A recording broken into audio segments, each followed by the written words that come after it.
My son Finn just turned 4 and he absolutely loves trains right now. So when he asked for a train themed birthday party, I knew I had to put on my DIY hat and get to work so we could celebrate in style. So come along today. I'm going to share all my DIY projects as well as the fun decor pieces I found for the party and share some of my best tips and tricks so that you can have a super fun and festive party without breaking the bank. You're watching Whiskey and Whit. My name is Whitney, and a huge thank you to Cricut for sponsoring today's video and helping me throw such a fun and festive on-themed party for Mr. Finn. Now, this is the 4th year that I have been doing DIY kids' birthday parties, and I have learned a lot over those years.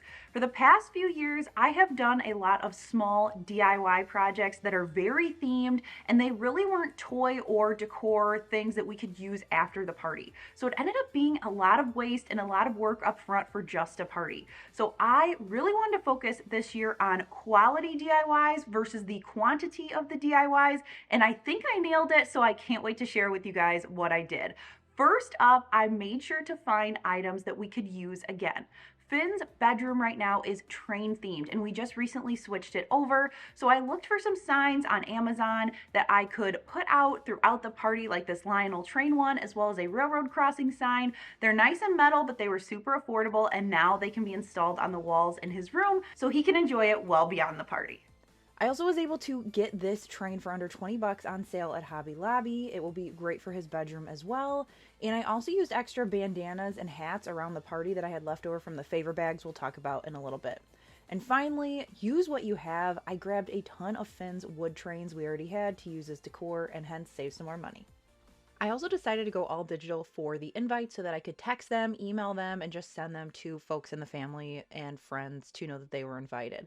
I made this in Canva, and I did a fun effect over the top. So we've got the steam train, which is just an image here, but look at that harsh line on the top. So all I did was I went to the side over here to elements, and you can search gradient. The specific one that I have is a white transparent gradient, and I stretched it over the entire thing, this rather quickly, and then you can adjust the size. So if you only want it to fade to here, that will still give you a harsh line. So I just kind of went over the entire image because you can still see it, but it looks like the text is in the smoke. So I will share this template down in the description if you are interested in using it. Please note some of the elements are Canva Pro. They aren't all free, but you could easily swap it out with a free train picture. Something else I learned the hard way, but I'm so glad that I know now, is not everything has to be super themed to have a very on-themed party. And what I mean by that is you don't need all your plates and your cups and your cutlery and your tablecloths to all have trains on them, or if it's a dinosaur party, what have you,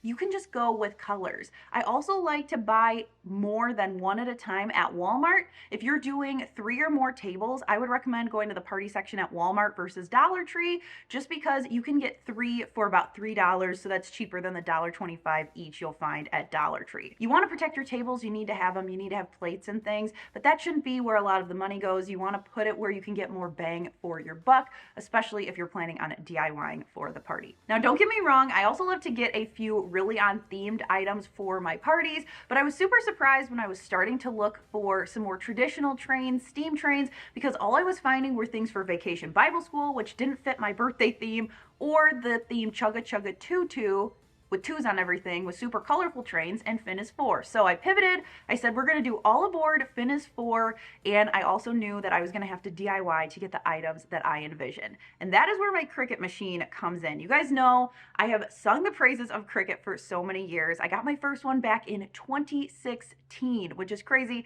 I've had a Cricut for quite some time now. I grabbed it because I was getting married the next year, and I wanted to have a tool that allowed me to customize things for all of my wedding leading up festivities, as well as my actual wedding day. Since then, I have done so many parties. I've done baby showers, bridal showers, bachelorette parties, things for our house, regular just gifts customized for loved ones close to me. So I have gotten my money's worth and then some out of all of my machines. So let's kick it off with these fun little freestanding railroad signs. The best part, they are Dollar Tree DIYs. Do you recognize the bottom? They're actually Dollar Tree plungers, making these super affordable, and the tops are cardstock and vinyl. So let's get started. I was pleasantly surprised to find these black-based plungers at Dollar Tree, and I thought how easy I can unscrew the handles and spray paint them black for a base. Then it was time to design. So to create my files for the actual signage portion, I'm going to head into Design Space and I am going to go to Images. I already searched railroad sign and I found this one that I like, so I'm going to add it to the canvas. The first thing I need to do though is get my background shape, because the background's going to be yellow and the front is going to be black like a railroad sign. And I am going to do a width of 8 inches. Then I am going to change this one to black and change this one to yellow just so I can visually see the difference. And I'm actually going to just do the width of 8 inches, so then that way they will line up exactly. So to create my railroad sign, I'm going to add this plus sign image, and I'm going to make this width again 8 inches. And I'm also going to mess with the letter space. That's just going to put a little bit of breathing room in between the two of them. I used the standard Cricut Sans font and got everything laid out. I also built the lights for the actual railroad crossing out of black shapes and red. I ended up welding all of the black shapes so it would cut as one, and then I added 2 smaller red circles I'm going to cut on Cricut Smart Cardstock. I did a mixture of materials to create these signs, some cardstock and some vinyl. I started by cutting my yellow, white, and black cardstock to create my different base pieces, and then I did my lettering as well as the railroad crossing piece in vinyl. I ended up deciding to use some Cricut Smart Vinyl because this is awesome. You don't need a mat to cut with it. You can slide it into the machine and cut lengths longer than the 24-inch mat, and mine was going to be, I want to say, like 28 inches, so I ended up being able to just do it in one pass without a mat. I have this little roll holder too that you just can cut easily. I also cut my red circles on some Cricut Smart cardstock that I had left over from Halloween when I made Finn's Thomas the Train costume, and you just peel and stick that cardstock. It is so helpful. Then we just need to weed out our railroad crossing emblem, and we're going to apply that. Now, what I like to do is stick my transfer tape to the table before I stick it on when I'm applying it to a sensitive surface, which I would consider this paper to be. And because they're the same size, you can easily line it up. There's a little bit of margin for error just because of how thick that outside border is, which is great. And then I'm going to carefully peel it back, and I've got a rigid piece for my sign. Then we're going to do the same thing and weed and apply railroad and crossing to our plus sign. And like we did before, I'm just putting that transfer tape on the table first, and it's going to take a little bit of the stickiness off of the transfer tape so it's not going to rip your paper all apart.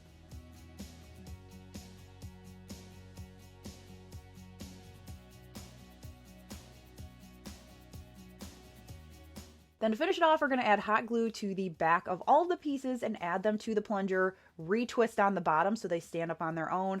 And these are such a fun addition to the decor. These are also going to be great post-party because Finn is going to use them in his little model train setup in our basement. So it is a win-win. And if you want to recreate any of these with your Cricut machine, I will have all of the supplies down below, as well as the links to my Design Space profile. All of these are saved over there, so all you have to do is click Make It, and you can make what I did. You don't have to do any of the behind the scenes work. You can do that by scanning this QR code on the screen to head over there on your device, or the link is down in the description. Another cardstock project I knew I wanted to tackle were these adorable cupcake toppers. They are so quick and easy and inexpensive to make. It was as simple as selecting images in Design Space, searching for train, and finding 2 simple train images I thought would cut out well at the 2-inch size I was looking for. Once those were added to the canvas, I also added the railroad crossing image in black, and I added a 2-inch circle in yellow similar to what we did on the last sign. And remember, you don't have to do any of this work if you like what I did, because you can just go to my Design Space profile and just click Make It and make as many as you need. Then when I clicked Make It, I headed up to the top to Project Copies and just made it into 17 because at 3 different styles, I needed more than 50, so that's how many I needed to cut out. I switched my material size to the 8.5 by 11 letter size because that is the size of the black cardstock that I had, and it was time to let my machine go to town. And when I tell you this project couldn't get any easier, I truly mean it. You're going to add your cardstock to your light grip mat, which is the blue color, cut the yellow as the machine instructs, get it out of there, flip your mat over and peel off all of your little circles, and then you're going to do the same thing with your black cardstock on the mat, cut it, pop it off, and then it's time to assemble. All I needed was a little bit of just craft glue. I got this little tube at Dollar Tree. I applied it around the outside, stuck the 2 pieces together, and then I mounted them onto these little toothpick sticks that I just grabbed at the dollar store with some tape. I cut the piece in half so it was thinner, and I hid the toothpick behind the smokestacks of the trains. I popped them right in the top of the cupcakes, and I was pretty proud of myself because every year we have a family friend do the cupcakes for us, and she was traveling this year, so I was put on the spot. Alex and I made these cupcakes. We did homemade buttercream frosting, and we got compliments, so I'm pretty happy with how they turned out. For the tables, I wanted to quickly add just some train tracks down the center, and I thought cardstock would be a great way to do it. So I'm going to go back under images, and I'm going to do train track. You can search a variety of different things to find what you're looking for. 8.5 by 11, and then I can do my 15 copies. So you're going to be able to fit 3 on a sheet, so you'll have to cut it 5 times. This is one of those super easy peasy processes that look like you tried super hard. And if you leave me with one thing from this video when it comes to cardstock, make sure that you are peeling your mat away from your final project, because then that way you won't get any weird like curves on it. These were quick and easy to throw on the tables with just those regular colored tablecloths I got from Walmart. I added a couple extra little pieces for some whimsy, some character. And I think I did pretty good because my #1 train critic also thought that they were so realistic that they just had to become part of the toy process while we were setting up. I love to give out a good favor bag at Finn's parties, but over the years I have tried to hone it in based on what I've liked from other kids' parties. So all I need to do is quickly find a train image. All right, I like this train. So what I'm gonna do is I am going to make it a little bit easier on myself, and I'm going to figure out the size of the train, and then I'm gonna cut each kid's name out individually, so then that way I can just place the train and the name, and then that way it'll cut all the names at once. One of the key things here is making sure your train is the right size for your bag. Mine needs to be 6 inches, but make sure you measure if you're using your own bag. And then I wanted to add a themed font for the kids' names. So I used this font called Ghost Town in Design Space, and I typed out every kid's name. Originally, I was going to do red for girls and blue for boys, but I decided to do blue across the board. I was able to size it to the size of the train, so then that way each kid's name was the right size. And then I also went through and took every kid's name and added the word conductor in front and made it 6 inches wide. So conductor Ben, conductor Finn, and I cut those all at once, so then that way I could use them on the bandanas. Now when you go to click make it, you're definitely going to want to check a couple things. I originally said on mat, you want to make sure you mirror it, but what I realized is when I decided to cut the multiples of the train, it actually made more sense to cut it on smart vinyl. So we're still going to leave the mirror setting on, but I'm going to grab my smart vinyl and my roll holder, and I'm going to insert the vinyl shiny side down. So whether you're using a matte or smart vinyl, when you're using iron-on, the shiny side goes down. Then you cut it just like it would be a vinyl decal. Just make sure that mirror is on for the 3rd time, just because I've forgotten before. I let them all cut, and then you cut them apart. Take your little weeding tool, weed out any pieces that you don't want, and then it's time to press them on your bags. I also used this chance to weed out all of the blue color names for the bags, as well as all of the conductor plus name in white iron-on for the bandanas. I'm going to press these at 320 degrees for 20 seconds with my Cricut Easy Press 2. If you don't have an Easy Press, you can also use an iron for the iron-on. I did a pre-press just to get the wrinkles out. I lined up everything where I wanted it, put my press on, and pressed it for the full time. Then you can peel off that carrier sheet and your bags are good to go. I did the same thing with the bandana. I decided to fold it as a triangle and put their name right in the corner, so if they tied it around their neck, that they would have their name right in front. Again, 320 for 20 seconds, then peel off that carrier sheet, and those are good to go as well.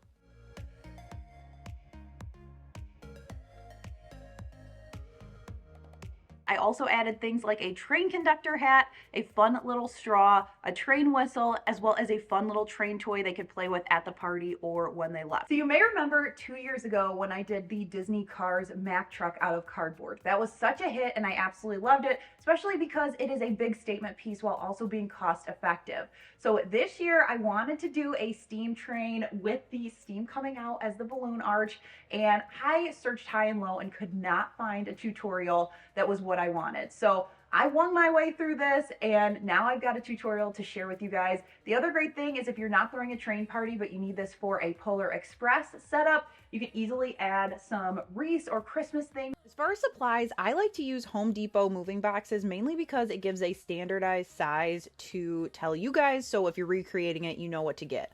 I went to the store a few times and found the best permutation to make this train was 1 extra large and 2 medium boxes. Also, for the curved center, you're going to want one of these concrete tubes. I ended up grabbing the 12-inch size, and here's where it's going to sit just to give you an overall feel. I also highly recommend this contractor grade masking tape because it helped hold everything together and it took spray paint well. Start by taping fully shut a medium box, half shut a medium box, and then taping the bottom edges of the extra large box so then that way it stays open. Then I grabbed this 3-pack of paper mache hat boxes from Hobby Lobby on sale, so it ended up being like $6. And these came in clutch in so many different ways for this project. I took the large one at first and used it to create just a rough curve on the top of my extra large box. I am doing this on the 2 larger flaps of the top of the box. Take your cut piece from one side and use it as a template for the other side so you can get that curve going. And then I needed to put some dents into the cardboard to get it to really curve so that I would have the curved top of my train. I'm using that heavy duty masking tape around the edges, and I also like that it's a thicker masking tape because it grips onto both sides of the cardboard. Once you have the 2 curved sides, then we need to close the top. So I had an extra box because, like I said, I went to the store a few times, but you could use leftover Amazon boxes or whatever you have. I cut this down and then did the kind of bending method again to get it to curve along with the top of the train. And then I used the same tape method to get that to stick down. Then it was time to get the bones of the train put together. So I'm using more of that masking tape. I'm hooking the flaps of the medium box onto the extra large, and then I am hooking the front one on. I covered all the seams, and I also made sure to cover any of the handle holes so they didn't pop through later on. Then to cut down the concrete tube, I measured from the bottom 28 inches up all the way around, and then I used a large drill bit to drill a starting hole for my jigsaw. There's a lot of different ways you could probably cut this down, but I just wanted to use what I had. You could also use a handsaw if you don't have power tools like this. I worked my way around, and then I also took this mailing tube. I was saving it for a project, and I'm so glad I did. I cut that the same way that I cut the big tube, and then I marked 2 holes for my 2 smokestacks and used my jigsaw to essentially clear that out. Now the key here is you want to cut it big enough for the tube to go through, but you don't want it to be so big that it falls through. You want it to be tight like this. So here is what I'm working with. The tube is 28 inches long, and then I did a shorter and a longer smokestack. And then at this point, I added my 13-inch hat box lid to the front. It fit perfectly, and that closed the end. Now I'm using my little Ryobi cutter tool to create 2 sides so that my little circular piece is not going to go rolling on me. I created a box that would be just about halfway up the side of my tube. I taped that together and then taped it to the bottom box. For the cow catcher in the front, I took my extra medium box and cut 2 sides, used the little corner of the box like this to create the cow catcher in the front, taped it together, and then trimmed off any extra pieces of cardboard I didn't need. Then I used my Ryobi hobby knife, which I can't recommend this thing enough. I love it so much. I cut out the essentially grill pieces for the cow catcher in the front. So you're going to cut a strip, take it out, and then cut a strip, like skip a strip and cut it out. You can see what I'm doing here. That is how you're going to create the cow catcher for the front, and then we're going to take everything outside and spray paint it. Now, if you watch the Mack truck tutorial, in that one, I did paper mache, and I figured with spray painting it black with this Rust-Oleum 2 times the cover, I wasn't going to need it, and I did have to go over the Home Depot logos a couple times, so this is probably like 2 coats in total. But when I added the additional things to the outside, it was no big deal. I didn't need to add any extra work for myself. Then I had an extra large box because I bought 2 extra larges in the first place. And I used a clock from our house as well as one of the hat boxes to create 2 large wheels, 1 for each side, and then 4 small wheels. I used a painter's stir stick and kind of just created some spokes, so I had a guide to cut it out, and I used that Ryobi cutter again, and then I also cut some long strips to be the shafts and the beams in between the wheels. I just used my Ryobi tool so I could get some straighter cuts and also save my hand because it was so tired from cutting out all of the wheels. Then I took those long beams as well as all my wheels outside and spray painted it with this 2x cover silver spray paint. This worked perfect, this Rust-Oleum, because it really made them look the right color and I only had to do one coat. Then the day of the party, I brought everything inside and I assembled it. It did have a pretty strong spray paint odor. I spray painted it the day before I needed it, and I probably should have done it earlier in the week so it could have aired out, but it was raining. All things considered, it was fine. Then I used those long strips of cardboard to attach for the back and the front wheel, and then I also attached the middle wheel to the back. I just leaned the cow catcher on the front so that it was easier to move after the party, and I used the smallest hat box, painted it gold, and glued it on the front for a light. One of my favorite things to do on a budget to add a ton of pizzazz to a party is a balloon garland, and I thought it would be perfect to be coming out of the train like the steam, because that is one of Finn's favorite parts of loving steam trains, is the steam coming out of the top. So I grabbed some balloons in both gray and white from Amazon and got to work. Now, one of the things that I would highly recommend, it's not necessary, but I highly recommend a balloon pump like this. I got it on Amazon. I've used it for all of my parties. I've had this probably for almost 4 years now, and it is so helpful because you can blow up the balloons super fast and it saves a lot of air for yourself. And when I tell you balloon garlands are quick and easy, I promise they are. All you need are your balloons, a pump if you want it, and then you also need something to string it up, and I love to use clear fishing line. We're going to start by taking 2 balloons. You can do the same color or opposite colors, and I had a variety of different sizes of balloons. I blow them up and I take the 2 ends and tie them together in a knot like you're tying a shoe. Then I grabbed 2 more balloons, repeated the same thing, and then looped the 2 centers together, kind of like a balloon animal, to get it to fit together to create what people call a quad. You're gonna make a bunch of those quads. You can do all the same size or a variety of sizes. That's what I got in this kit. And then you're gonna take your fishing line, wrap it around the first one, leave yourself a little bit of a tail on either end, and then continue to stack your balloons. I like to kind of do a figure 8 or wrap around the center, but they're gonna stay where you want them to stay, and you're going to continue that process until your balloon garland is as long as you want. Then I like to add things like command strips to the wall. They're not going to hurt the wall, but they are going to allow you to hook up your balloon garland, get it to sit where you want. And sometimes you're able to put the fishing line right onto the hook. Sometimes you're going to have to take some twine or some jute twine, whatever you have on hand, tie it to the string, and then hook that over the command strip. So I did that to get it to swag, just like you would think the smoke would out of the train. To make it look like it was coming out of the smokestack, I used painter's tape to hook the tail inside the tube. Then my last step was to add some glue dots and some additional balloons to fill in any holes, and that is it. If your balloon garland doesn't come with glue dots, you can grab them easily at Dollar Tree. I just decided to finish it off with these Dollar Tree Happy B-Day balloons. We blew them up and stuck them to the wall with some glue dots. For Finn's party last year, I did this signable guest book pillow cover with infusible ink, and now that his room is not dinosaurs and it's trains, I wanted to make him another pillow, and I also wanted to make him this fun shirt, and the process is pretty much the same using Cricut's infusible ink. I went on to Design Space, I found the same train that I put on the bags, the Ghost Town font as well, and on his shirt I added, "I've been riding on a Santa Fe train," because those are lyrics to a song that he really loves. And then for the pillow, I added all aboard Finn is 4 and sized it. Now all of this is saved in Design Space, so you don't have to worry about what size to do. It's a Cricut t-shirt in youth small, and it's also a Cricut 18-inch pillow blank. You want to make sure that you have the right blank for infusible ink because the technology is similar to sublimation. You're going to put your infusible ink sheet onto your mat with the ink side up, and it's going to cut it out for you like you're seeing here. You want to make sure that you mirror the setting just like we did for the favor bags earlier, and you're going to peel one sheet off, and I ended up having to do the second sheet because I needed one sheet for the shirt, one sheet for the pillow.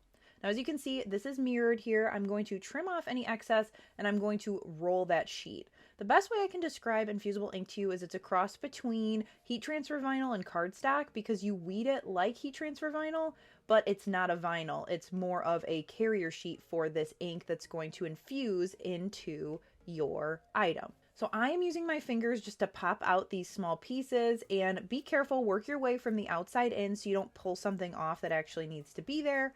But once you get all your pieces out, it is as simple as finding the center, figuring out where you want to press it, and like I said, this is a Cricut blank, so this is made for infusible ink. You can also use infusible ink on anything that is made for sublimation because it's similar technology. We are going to fold just the carrier sheet in half so I can get it lined up, and I ended up cutting this for my pillow at 7 inches tall. I'm going to use some Cricut heat safe tape so it doesn't move, and I'm going to press straight down at 390 for 60 seconds. Let it cool, do not burn your hand, but once it cools, you can peel off that top sheet and reveal your image. Then I just had Sharpies out at the party for everyone to sign, and I found that the actual Sharpie brand worked much better than the knockoffs, which that's kind of a duh, but just so you know, you get less bleeding with the traditional name brand Sharpie markers. Everybody at the party got to sign it, and now Finn has a really adorable keepsake for his room, and I also love that if he puts his face on it, it's all flat because of the infusible ink. Now for that t-shirt, we're going to do the exact same thing, 390 for 60 seconds. Give yourself a pre-press. Also make sure there's no lint or anything on there. You can run through really quick with a lint brush, but I usually give it a quick look, and if it's good, we can roll on. Then I'm going to peel off that carrier sheet, and he loves this shirt. He's always asking to wear his one train t-shirt that he got, so he has now a DIY shirt and some other options to wear to represent his love of trains. Because I didn't want to be posted up at the guest book, but I wanted people to sign it and also to direct traffic, I created some signage as well as some additional items with some leftover smart vinyl that I had. So in Design Space, I went over to Shapes and I created a box the size of my sign, which was 6 by 7. You're going to unlock your shape, and I like to do this because it basically shows me how it's going to look sized on my sign. Then I used that Ghost Town font that we were using before. I typed out my messages and I added the train image that I used for the Cupcake Toppers for continuity. Once I had it sized, I selected the text and the train and I went down to the right and hit attach. Then you're going to delete your guide box and you can go ahead and just cut it out. It is already sized for you on your vinyl. Cut my different signage pieces apart, weeded it, and applied it to my sign, and this is removable smart vinyl. I like to use removable vinyl for my signs for parties because it's going to stick great for the time being, but then I can reuse these signs in the future for different parties for his party next year, and that is another way you can get more bang for your buck. These signs really added some extra pizzazz and train theming without spending a ton of time or money. And I also created these cute little boxes. I grabbed these from Hobby Lobby. They were on sale, and I used a stencil looking font to do property of BNSF Train Freight Company and also property of Santa Fe Train Freight Company. I just cut out the decal and added it to the front just like I did to the signs, and that's another project that's saved for you over in Design Space. I hope this video inspired you to get DIYing for your next party or event. A huge thank you to Cricut for sponsoring and helping me create this magical train birthday party for Finn. He absolutely loved it. It was such a joy to see the smile on his face. So thank you to Cricut.